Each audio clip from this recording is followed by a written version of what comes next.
Today I'm going to share with you my favourite recipe for a DIY home facial mist.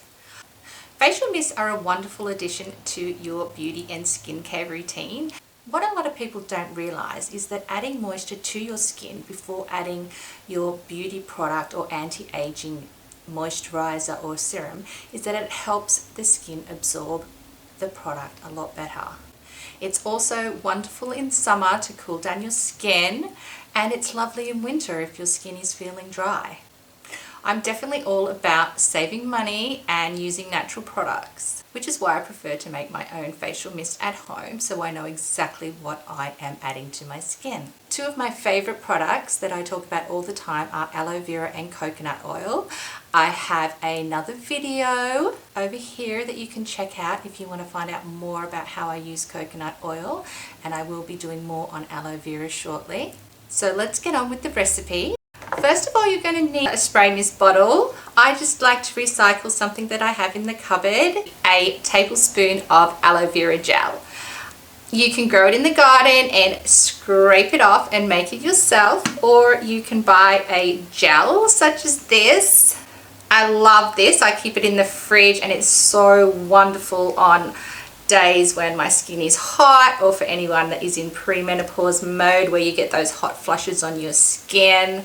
I absolutely love aloe vera gel. It is also, as you know, very good for anti-aging and blemishes. So that is the first ingredient. Next of all, you are going to need a teaspoon of melted coconut oil. Coconut oil is available at any supermarket. This is just the particular one I'm buying at the moment. It was on sale, no other reason. It's organic and it is lovely. I use this every night. As I mentioned, I have a video on that on my channel that you can check out. So a teaspoon, just melt a little bit in the microwave. Then you want to add around half a cup of water and mix it all around. Now this is where you can start making some of your own choices. You can try like a natural tone like witch hazel.